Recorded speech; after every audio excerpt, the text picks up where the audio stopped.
Welcome to Nerd Studio. I guess I can say that. I've been in North Carolina now almost 6 months. It'll be 6 months on the 10th. So I'm working on all my southern E's, and I think y'all is the first thing you've got to master. At least that's what I've been told. And so I've been practicing. I'm going to try it out on YouTube, see how it goes. Anyway, it was a busy Sunday. We are sighting in our rifles for hunting season, and got up in the deer stand, and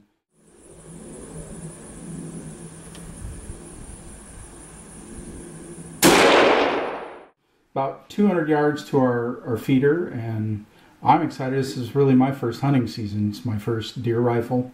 Hunting in Washington was just really hard to do.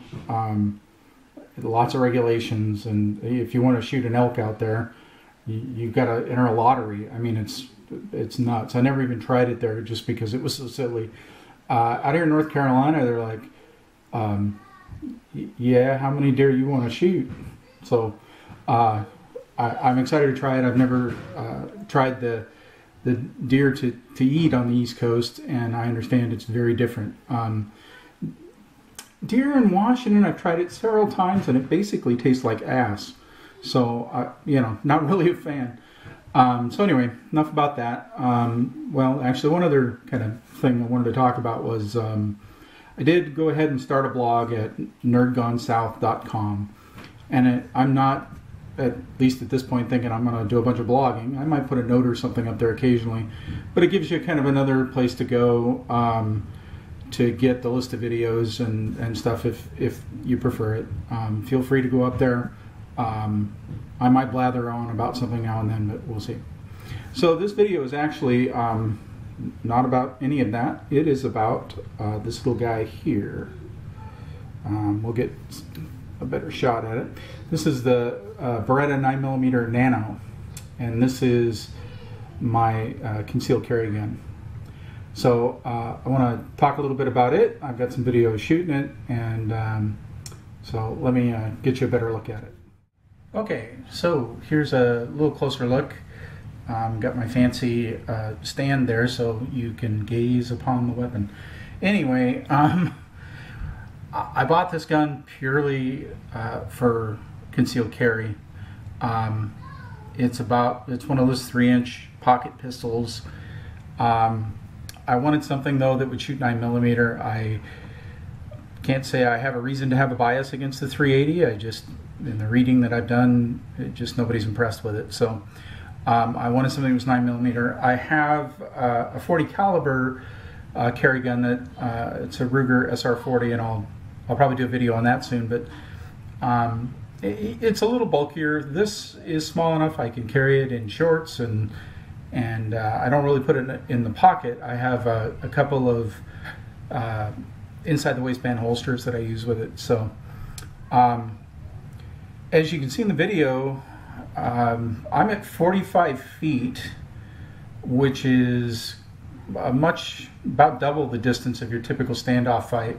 You figure typically you're looking at like 20 feet or so. The most gunfights occur in, if you believe statistics, and for what that's worth. But I'm at about 45 feet when shooting, and I hit fairly well.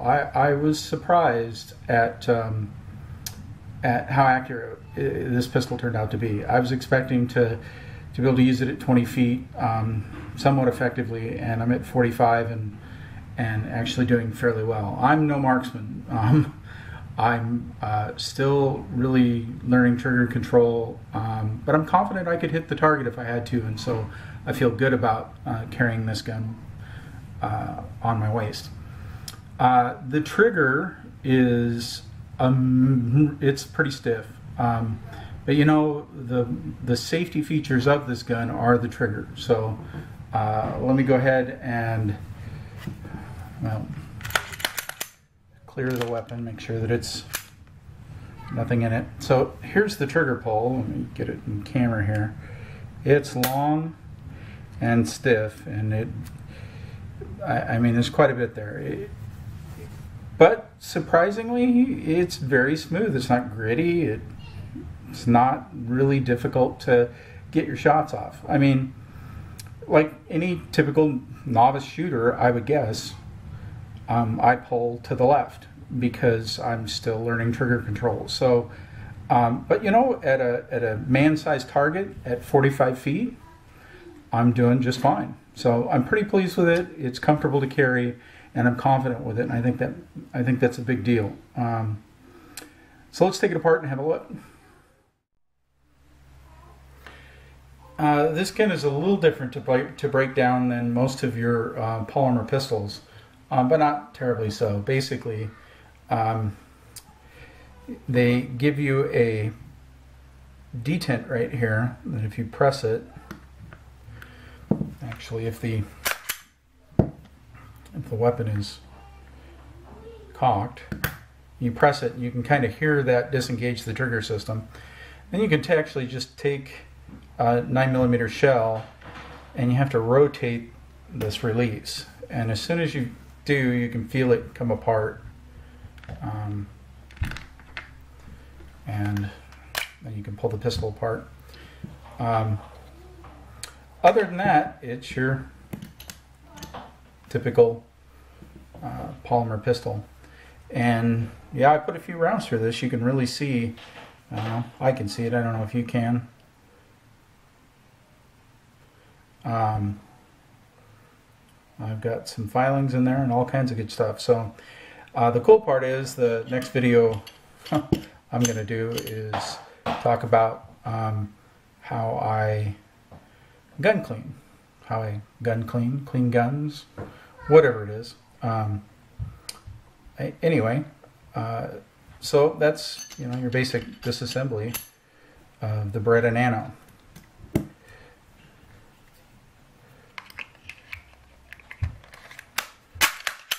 And you're back together, good to go.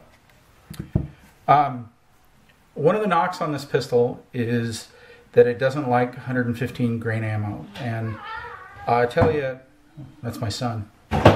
He's supposed to be taking a nap and he's joining us on the video.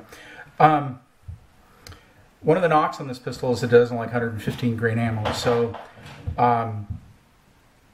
and you know, for the first 100 or so rounds that I shot, it sure didn't. It would fail to eject and jam about every 3 or 4 rounds. I went out and I got some 124 grain ammo because that, you know, on the net, that's what everyone is saying. Try 124 grain in it. And then there were other people saying send it back to Beretta and they can fix it. Well, you know, some guns like certain kinds of ammo, so I really wasn't a fan of just sending the gun off to Beretta. So I ran a couple hundred rounds, 124 grain ammo, and guess what? It's now starting to eat the 115 just fine. I would bet 500 rounds through this, it will be fine. I think it just has a break-in period. So if you happen to buy one of these, you can expect that, you know, buy 124 grain ammo and put your first couple hundred rounds through it. It's a little harder to find, it's a little more expensive, but that's basically how you get through the break-in period for this gun. I see no reason that to think there is some sort of defect with the Beretta Nano. For a pocket pistol, it shoots really well. For a novice shooter like me, I have no complaints. So I hope you enjoyed the video. If you like these videos, click subscribe. That helps me out. And keep watching. Up next will be my 1911. Thanks again.